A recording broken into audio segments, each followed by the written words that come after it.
कौन सी परीक्षा ले रहा है?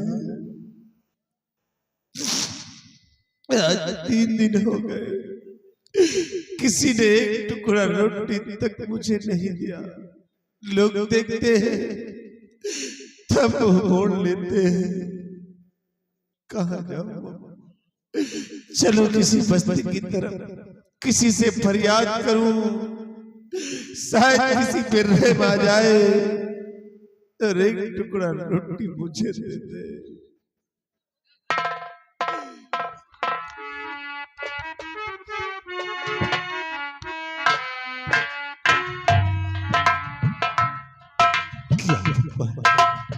ये रोटी और यहाँ पे, लेकिन नहीं, मैं इस वक्त वो जमींदार नहीं हूँ।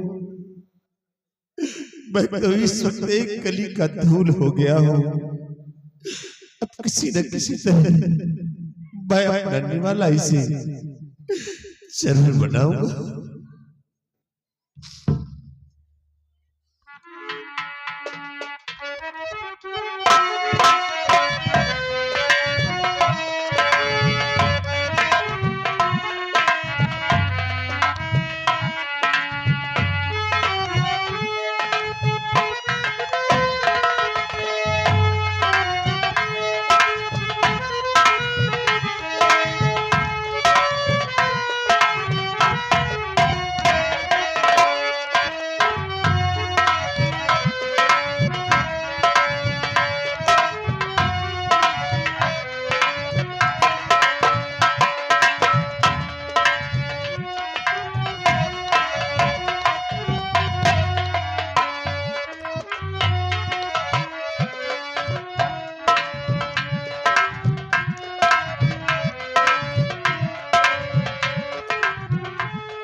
चलने फिरने में भी बिल्कुल असमर्थ होता जा रहा हूँ।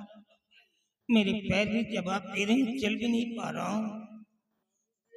बाबूजी, ओ गॉड, ये कौन बेचारा गर्दिश का मारा कचरे में पड़ा हुआ है? आवाज तो पहचानी, कौन है भैया?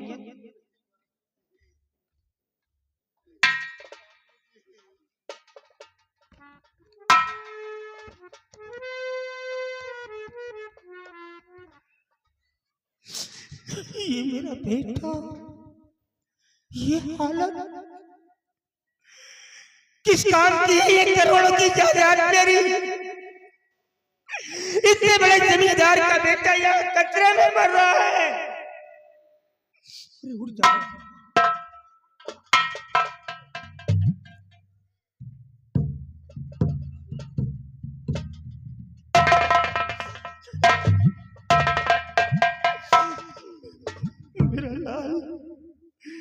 ये तेरी दुर्दशा, ये तेरी हालत। और एक घर आना चाहिए था तेरे को, घर क्यों नहीं आया?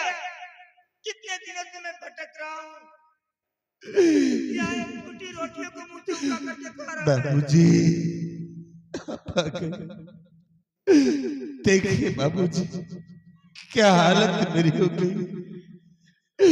बाबूजी, 3 दिन हो गए, किसी ने एक टुकड़ा रोटी मुझे नहीं दिया।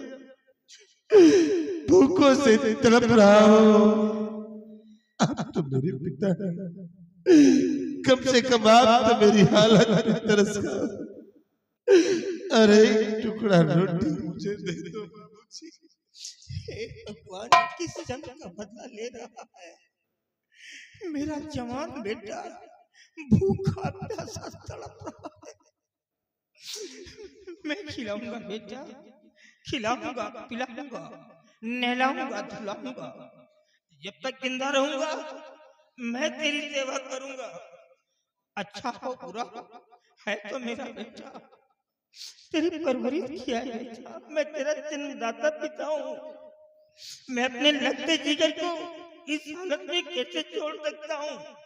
आखिर तेरा बाप हूँ बेटे, तेरा बाप हूँ मैं। चल चल घर चलते हैं, ये सब छोड़ दे बेटा, चल घर चलते हैं, आजा।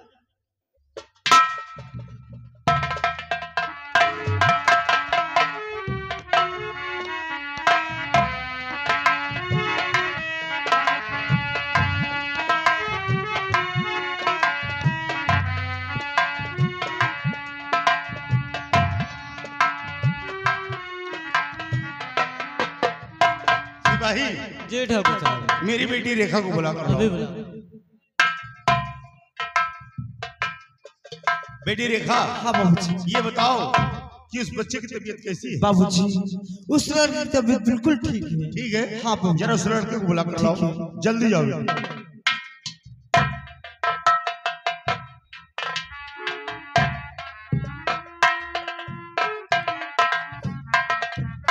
रहो बेटा। बेटा ये बताओ कि अब तुम्हारी तबीयत कैसी है? कोई दिक्कत परेशानी तो नहीं है? मेरी तबीयत बिल्कुल ठीक है, ठीक है। कोई दिक्कत नहीं मुझे। तो बेटा सबसे पहले तुम ये बताओ हाँ। कि तुम रहने वाले कहाँ के हो? तुम्हारे माता पिता क्या नाम है और तुम्हारा क्या नाम बेटा, ताकि हिफाजत के साथ हम तुम्हें तुम्हारे माता पिता के मिला सकें। क्या नाम बेटा? चाचा जी, मैं सोलापुर के जमींदार राणा सिंह का छोटा बेटा हूँ। मेरा नाम मंजीत सिंह है। ओह माय गॉड, तुम सोलापुर जमींदार राणा सिंह के बेटे हो? हाँ। नहीं, तुम्हारी हालत को देखकर मुझे यकीन नहीं होता कि तुम जमींदार राणा सिंह के बेटे हो। तुम झूठ बोल रहे हो।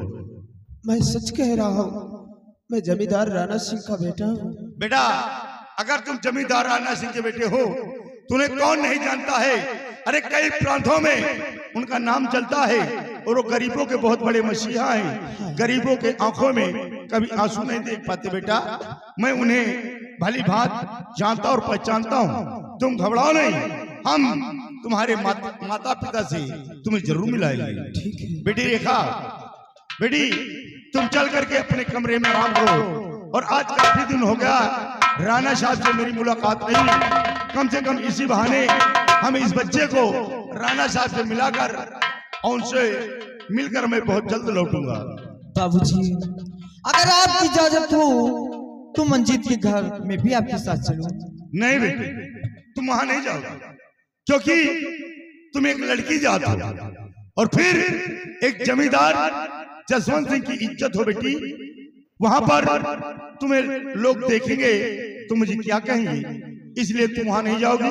तुम चल करके अपने कमरे में आराम करो। ठीक है बाबूजी। हाँ जाओ।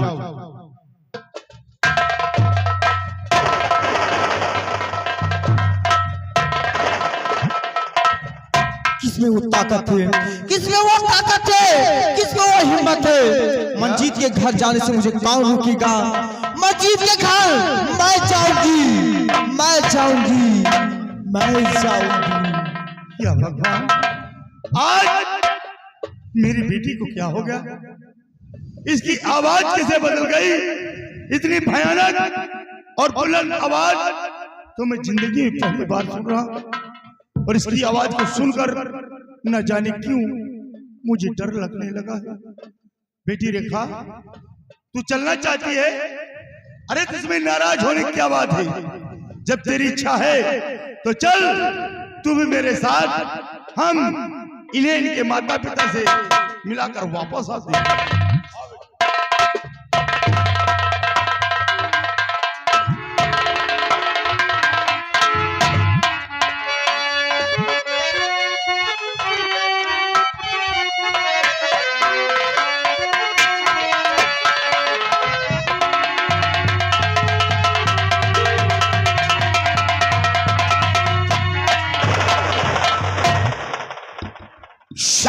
सरदार जी, आज कई दिन गुजर गए लेकिन मंजीत का कहीं पता नहीं चल रहा। कोई पता नहीं चला सरदार। कि वो कहाँ छुप कर बैठ गया, और जब तक वो मारा नहीं जाता तब तक मेरे दिल को चैन नहीं है।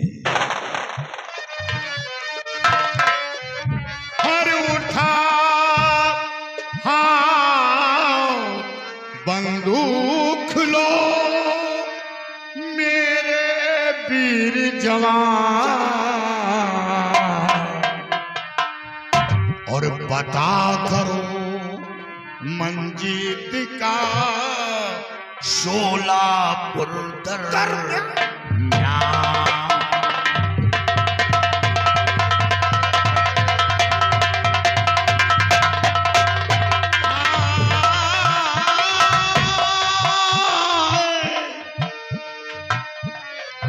और उठा हाथ बंदूक लो मेरे वीर जवान,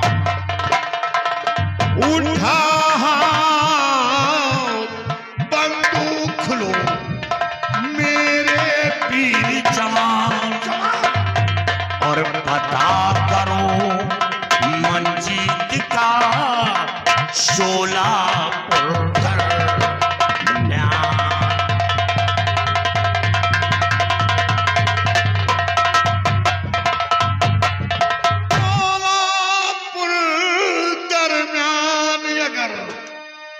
मंजीत नजर आता है तो समझो राका टाकू से खौफ नहीं खाता है।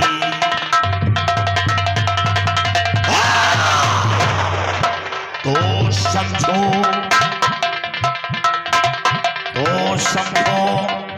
राका टाकू से खौफ नहीं खाता।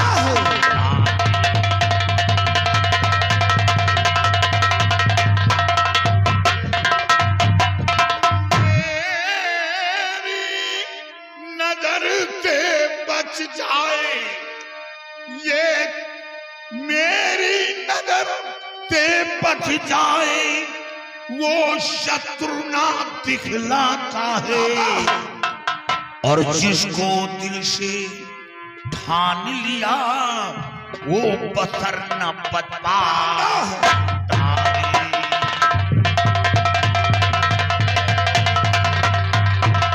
और जिसको दिल से ठान लिया वो बसर न बता।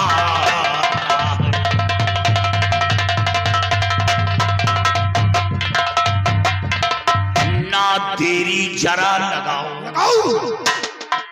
चल कर शीश उतारो,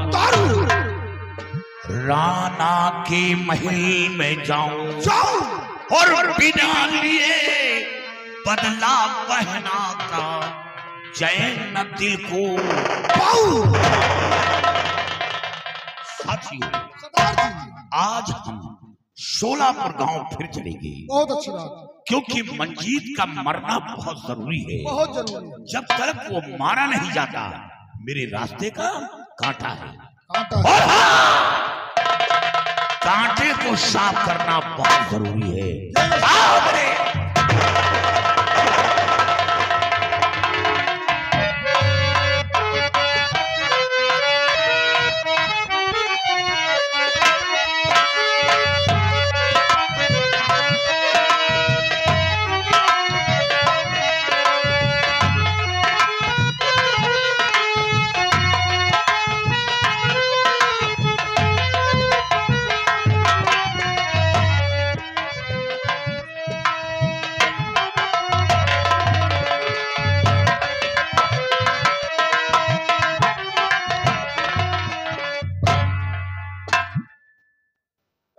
बेटी, अपने दिल में तूने क्या ठान लिया बच्चा? इस समय समय पर कंटिन्यू भोजन की थाली तेरे पास लेके आता हूँ और तू खाने से रिफ्यूज कर रहा है बेटा, इनकार कर रहा है। आखिर जीने के लिए कुछ ना कुछ तो खाने पड़ेगा ना। तेरे गम में ये तेरा बूढ़ा भाग भी भूखा मर रहा है। जब एक जवान बेटा कुछ खाएगा पिएगा नहीं तो सोच पिता कैसे खाना खा सकता है। तू खा ले, तेरे पीछे मैं भी थोड़ा सा खा लूं। भूखों से तो मेरी जान जा रही है, तेरा भार भी नहीं उठा पा रहा हूँ। काश मुझे कुछ हो गया तो तेरा सहारा कौन बनेगा बेटा? मेरे अलावा कौन है तुझे सहारा देने वाला? थोड़ा सा खा ले, मैं भी थोड़ा सा खा लूं। आ बच्चा मेरे पास आ। नहीं बाबूजी, मैं अब नहीं खाऊंगा, क्योंकि मैं इस सिपाही की जिंदगी से हो गया हूँ।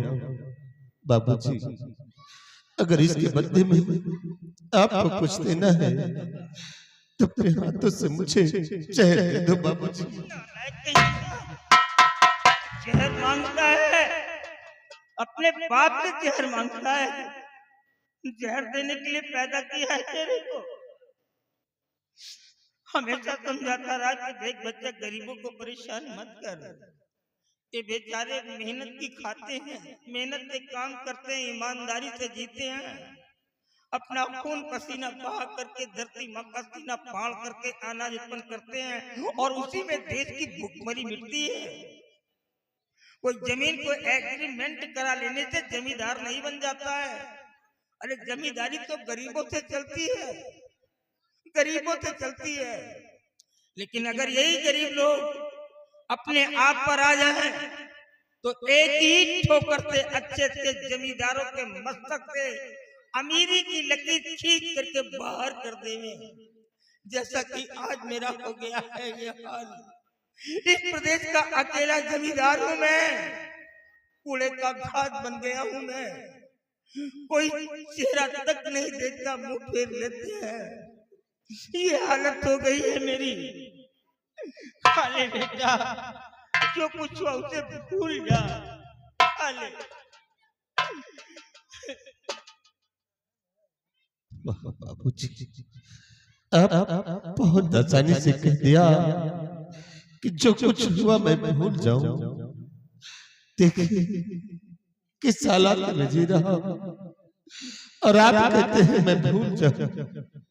बाबूजी, सिर्फ आखिरी बार आप मेरे भाई से मुझे मिला दो। मैं अपने भाई से मिलना चाहता हूँ, सिर्फ एक बार बाबूजी। तू बता, मैं तो चल भी नहीं पा रहा हूँ, मैं कहाँ मर जाऊँ। ठाकुर हर साहब, बात जय गोपाल। जय गोपाल कौन? जसवंत हो ना? हाँ, पहचान लिया मैंने। मैं जसवंत, और ये आपका बेटा मंजीत सिंह। वाह बेटा, भगवान ने मेरे को 2 औलाद दिए, लेकिन कोई किसी से बिल्कुल कम नहीं निकला। और ये नालायक, ये तो अनपढ़ था, शिक्षा के अभाव में हो सकता है इसने गलती कर दिया, लेकिन तू तो पढ़ा लिखा था रे।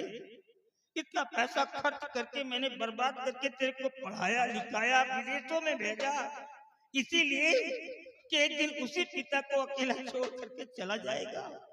कभी सोचा था कि तेरे जाने के बाद तेरे बाप का क्या हश्र होगा? और एक कैसी औलाद हो तुम लोग। लानत है जो मैं जिंदा हूँ, मर क्यों नहीं गया, तुम लोगों की शक्ल नहीं देखता। ना जाने कहां से सांप पैदा हो जाओ गए। बेटा, अपने पिताजी के सीने से लगो, जाओ।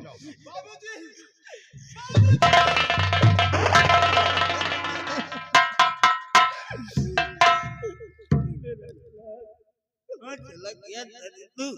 कहाँ चला गया था? देख, तेरे जाने के बाद क्या हुआ मालूम है?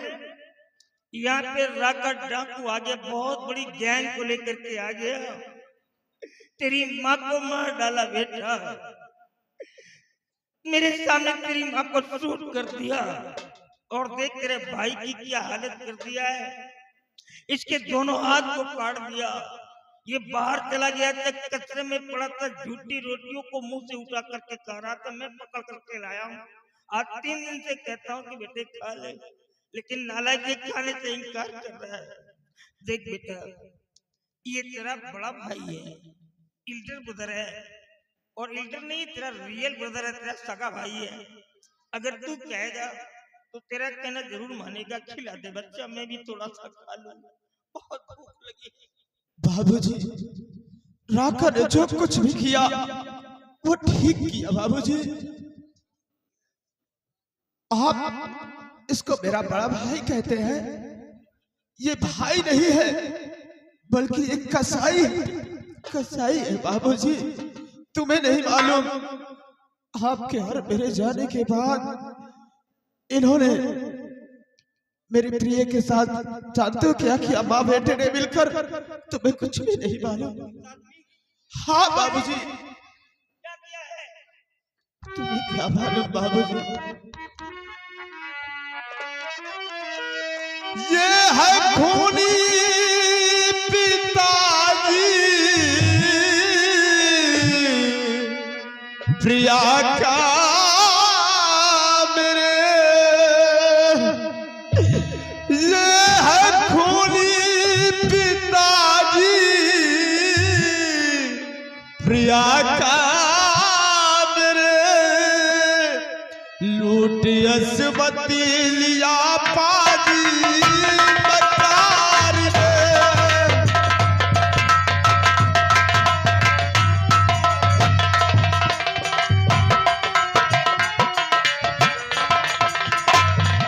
मैया के साथ मिलकर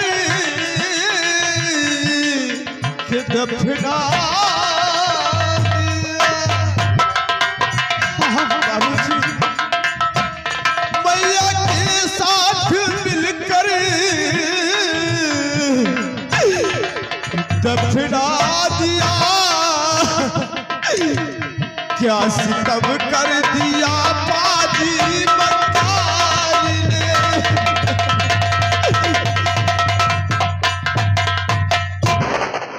बाबूजी, तुम्हें मालूम होना चाहिए, इसने पहले तो मेरी प्रिया की असमत को लूट लिया, और उसमें जब इसके दिल को तसल्ली नहीं मिली तो उसे जान से मार डाला बाबूजी इसने। और मारने के बाद अपने ही बगीचे में प्रिया को दफना दिया बाबूजी। और इसे मुझे मेरा भाई कहते हो? बेटी, अब मेरे को याद आया, मैं तो भूल गया था। ये राका डाकू तहत नहत करने के बाद लास्ट में राका तो उसके खौफ से भाग खड़ा हुआ। प्रिया की आत्मा आई थी। मैंने पूछा, बेटे कौन हो तुम जो मेरी रक्षा कर रही हो? उसने कहा, बाबूजी मैं आपकी बहू हूं। मैं तो अवाक रह गया। मैंने कहा, बेटी ये सब कैसे हालत तुम्हारी हो गई? लेकिन उसने कुछ मुझसे बतलाया नहीं। मैं तो अचानक बिल्कुल बेहोश हो गया था। मेरे को पता ही नहीं चला कि मैं कहाँ पड़ा हूँ। ये नालायक इंसान तो हो ही नहीं सकता है बेटा। इसने जो हरकत किया है ये इंसान का नहीं बल्कि जानवर का है। ये जानवर है साला। और जानवर कौन है? भैंसी जानवर है। और ऐसे जानवर को मार देना ही उचित होगा। मैं खत्म कर दूंगा साले कुत्ते को।